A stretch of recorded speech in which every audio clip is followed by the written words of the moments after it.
Halo, perkenalkan. Kami dari kelompok 5. Saya Anida. Perkenalkan, saya Rasel. Saya Akbar Muhammad Jaki Beina. Saya Muhammad Salman Al-Farisi.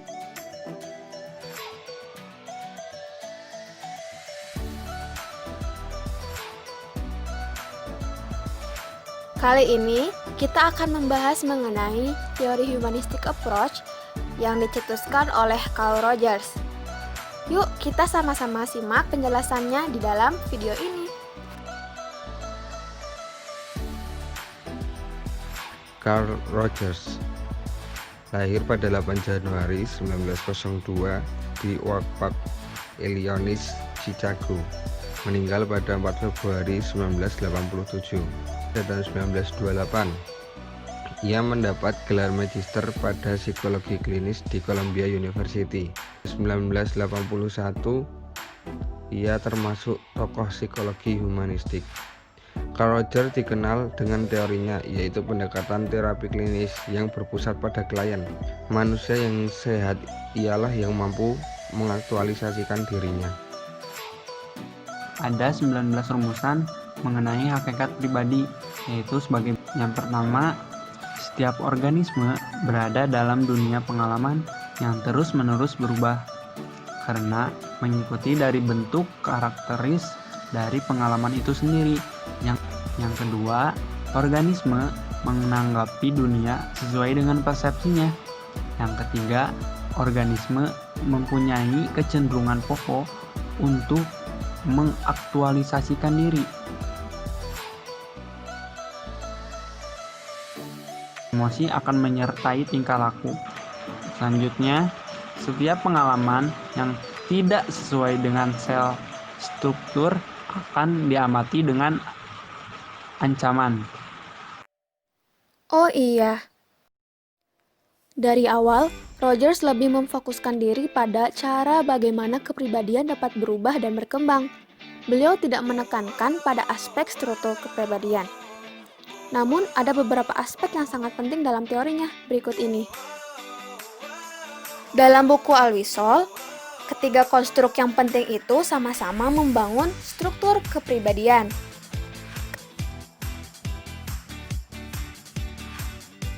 Rogers membaginya menjadi 3 konstruk, yaitu ada organisme, medan fenomena,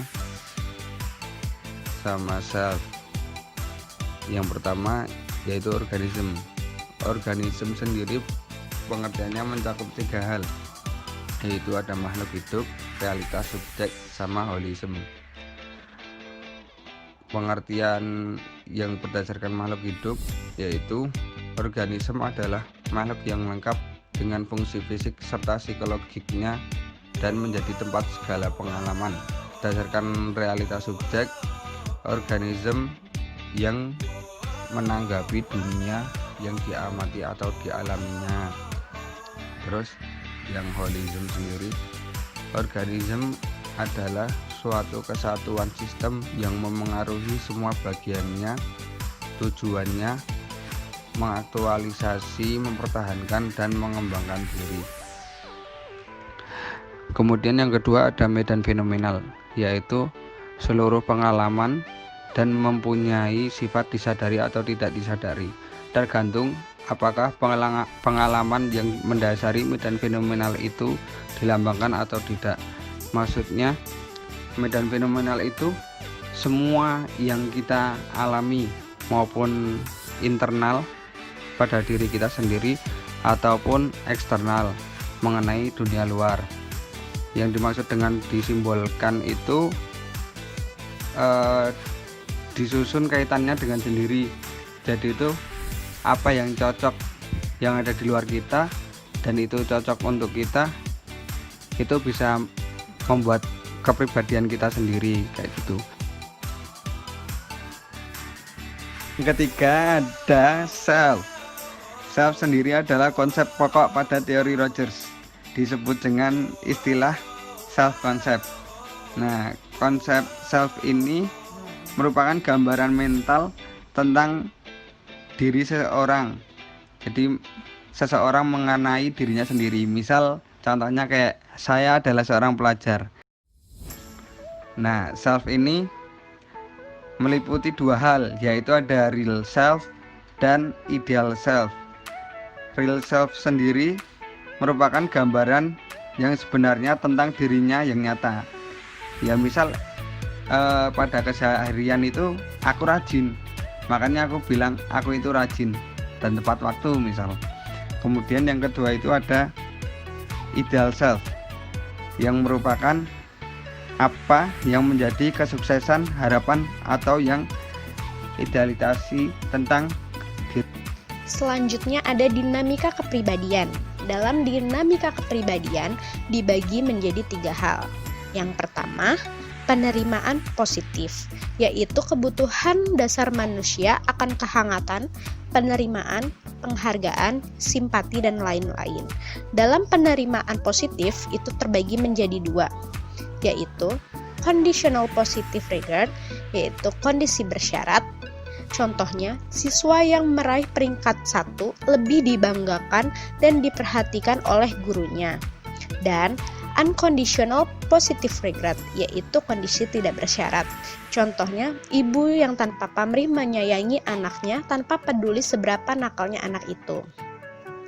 Kedua ada konsistensi dan saling suai self, yaitu organisme berfungsi untuk memelihara konsistensi,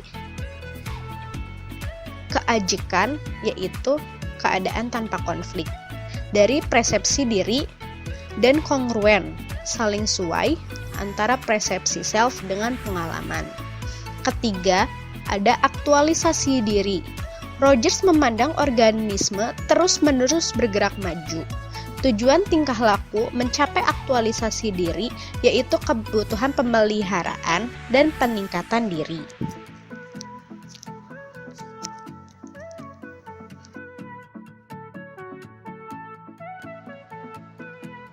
Menurut Rogers, good life bukanlah sasaran yang ingin dicapai oleh individu, akan tetapi untuk berfungsi utuh di mana seseorang dapat merealisasikan dan memaksimalkan potensi alamiah yang dimilikinya. Ada 5 ciri kepribadian orang yang berfungsi sepenuhnya, di antaranya terbuka pada pengalaman, kehidupan yang eksistensial, percaya sepenuhnya pada diri sendiri, perasaan bebas, dan memiliki kreativitas. Perkembangan psikopatologi ada 4, tak saling sesuai atau incongruence, kecemasan dan ancaman, tingkah laku bertahan atau defensiveness, dan disorganisasi. Perkembangan psikopatologi tak saling sesuai atau incongruence, yaitu ketika pengalaman tidak konsisten dengan struktur self, maka tingkat kecemasan yang terjadi dapat merusak rutinitas.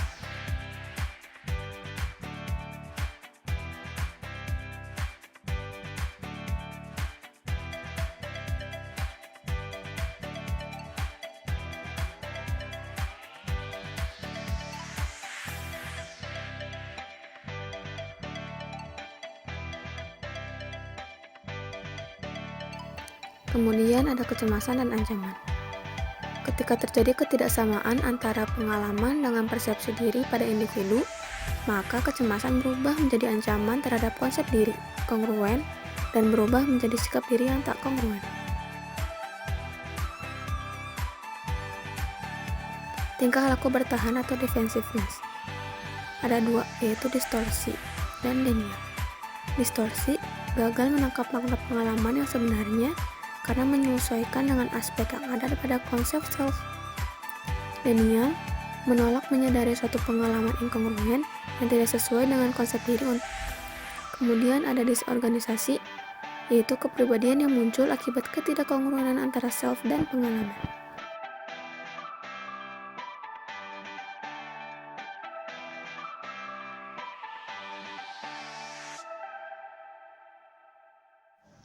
Yang terakhir ada aplikasi, di mana Rogers sendiri menggunakan teknik riset dalam aplikasinya.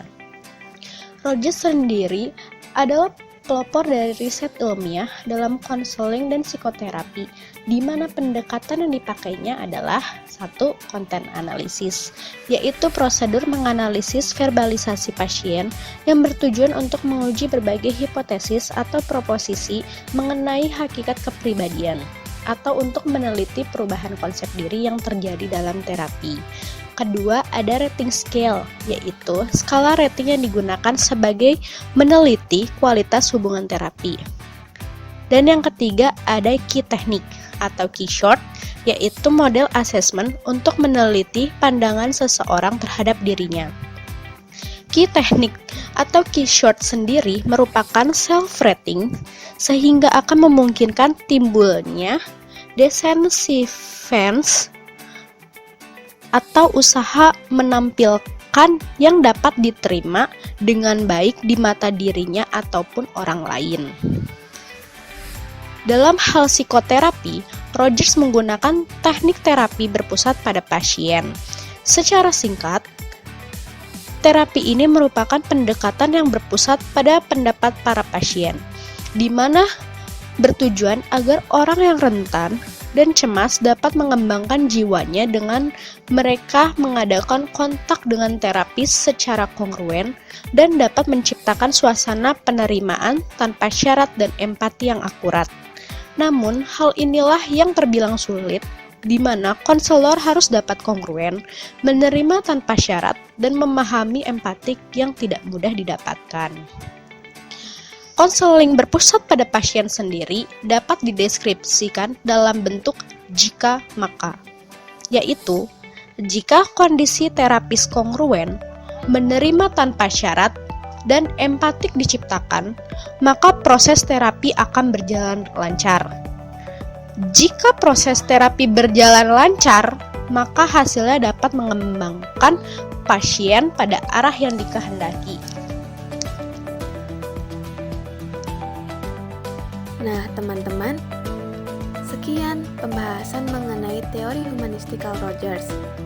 Apabila kalian rasa video ini bermanfaat, maka boleh kalian bantu ikut share video ini dan bantu juga subscribe channel YouTube kami ya. Terima kasih, semoga bermanfaat.